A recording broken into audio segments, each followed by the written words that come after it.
What would your advice be for someone like myself who's halfway through their course and thinking about going into the industry? So I would recommend people to just like test everything out, just to like see the different departments, see what you like, see what's good for you, and then do that. Keep posting your work outside. LinkedIn, ArtStation, Behance, email, just keep sending it out, asking people for like, what do you think about this? How can I like make this better?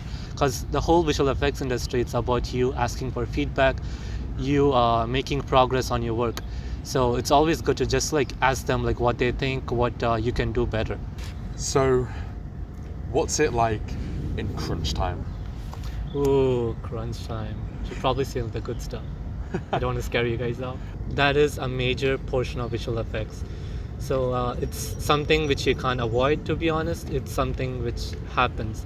Because since it's like a dependency pipeline, by dependency I mean one person has to finish his job and he has to pass down his thing to the other person. And at the final day, the director is going to be like, you know what, I don't like this thing. Let's just change this one single camera movement maybe. So that means it has to go down the whole pipeline. And stuff which you've been working on for months has to be done in a day. So it happens. But most studios, they try to avoid crunch time, but sometimes it happens. And it's honestly, I think it's up to you. If you want to do crunch time, you could do it. But if you don't want to do, studios are pretty open to saying no. Okay. But it is going to happen as long as you love what you're doing. I think it's fine. I honestly love crunch, to be honest, because you get to do like a lot of stuff at the end. You get to do like crazy stuff at the end. So it's okay. That wasn't as bad as I thought it would be, but I kind of like sugarcoated it, but for a newcomer to the industry who's just going in, what would you say the do's and don'ts are? Okay. I would probably say listen to your leads and your supervisors, because when you go in fresh and you have a lot of ideas. You're always like, oh, I think this looks better, I think this feels better.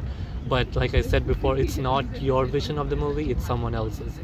The don't is probably don't overwork, don't put in so much, because as a junior I understand that you want to like stand out, you want to like push in so much of work, but at the same time you're going to lose out on so many other things when you're working so hard, when you're working 16 hours a day because you just want to prove yourself. So don't do that. Just give them what they want and then like live the rest of your life again. Just do something else.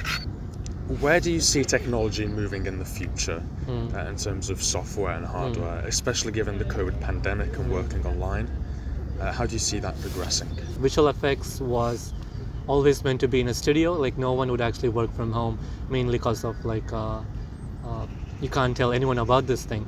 So visual effects was like mainly done in-house, but thanks to the pandemic we get to like work from home, we get to keep a job, we get to do that. But honestly I don't think it's gonna stay a bit longer, mainly because visual effects is like a collaborative industry. We get to like work with different people, different departments, so people are going to like really miss that over time. But I do think it's going to be like a hybrid way. So people get to work from home maybe like 3 times a week and then they go back to the studio. I think that might stay. To answer your other question, I think the future is going to be like real time.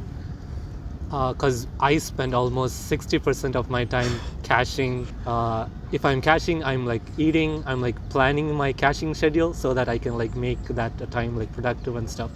But thanks to like real-time software these days, like Unity, Unreal Engine, Immersion, we get to like see our results like on real time, and the output's like amazing. It's almost close to like photoreal. So I'm pretty sure like maybe like in 5 years from now everything is going to be like real time. It is progressing and the future is definitely like real time. Yeah. Thanks, you've been absolutely amazing. Thanks Thank you for time. having me. It was nice to meet you. Nice to meet you too. Thank you so much.